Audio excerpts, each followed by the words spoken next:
For a long time now, we've been expecting Boris Johnson to turn up in GB News. Maybe he would take the place of Nigel Farage, who's out campaigning. Boris Johnson, of course, is not campaigning. He's apparently unable to do anything in the election because he's in different countries. Now, the Times suggests that he's actually busy writing. So he's doing the writing that he should have done long ago to deal with the advances that he received in January 2023, and that he agreed to write in 2015 a biography of Shakespeare, and a memoir about his time in Downing Street, what now should be called Drowning Street, I think.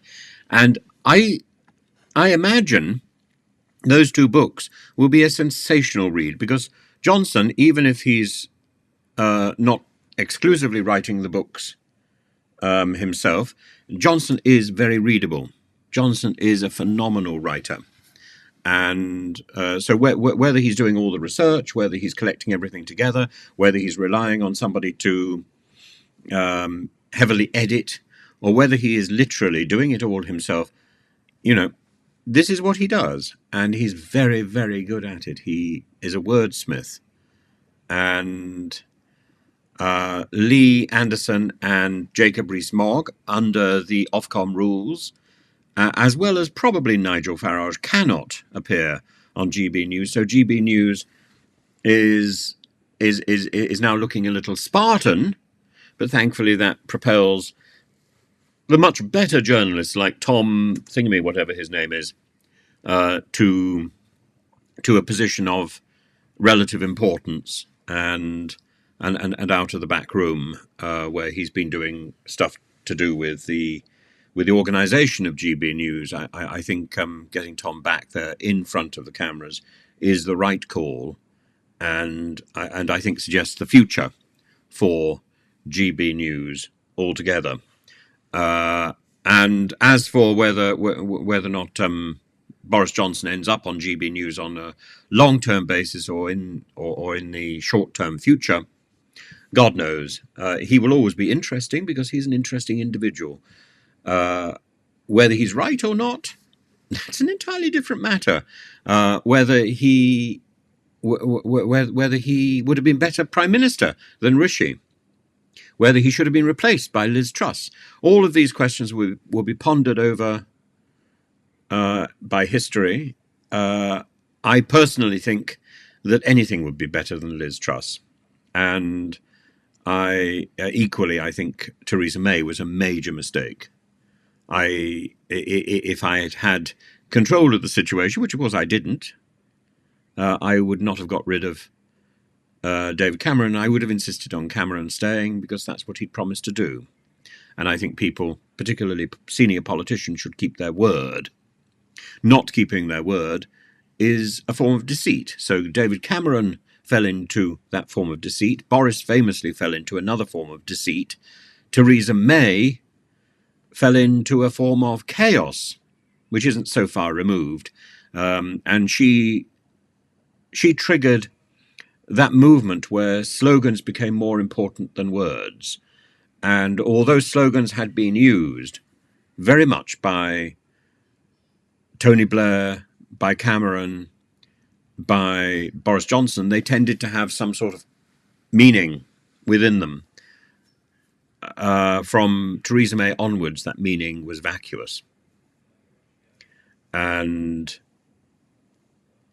I think it became more vacuous, particularly after Boris and certainly with Truss and Sunak.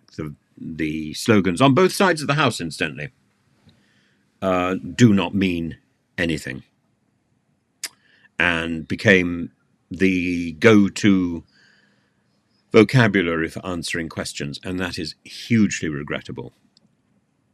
As I say, Boris was part of that, but I think in Boris's case, the slogans did seem to have some sort of meaning. In Cameron's case, the slogans were serving the meaning, and in Blair's case, the same. But the slogans have been gradually getting bigger and bigger.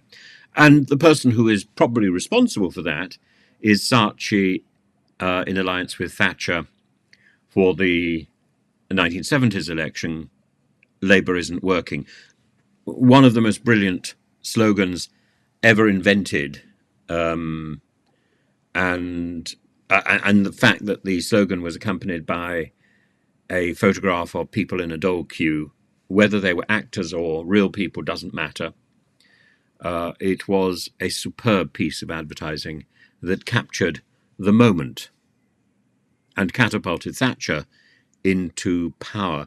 I think it needs to be examined, but I think that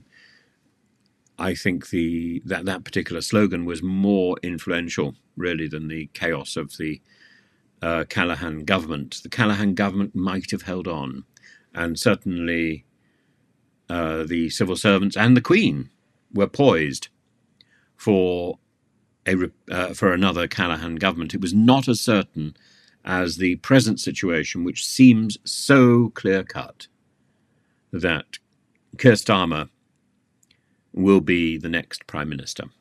I don't think I've ever seen an election that is so clear. And I thought the Thatcher election, when I was still a schoolboy, was a bit of a shoo-in, was clear enough, but it didn't have the clarity that this has. This is so much. There's an emotional pull around the country. There's the polls. There's the sense of despair, which is palpable among Conservatives. There's a sense of chaos in the smaller parties, and there's a sense of statesmanship emerging in the Labour front rank, not only with Keir Starmer, but also with Angela Rayner and particularly Rachel Reeves.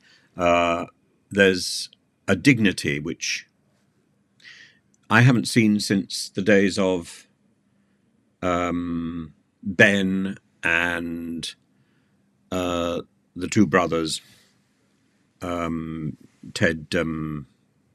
What's his name now?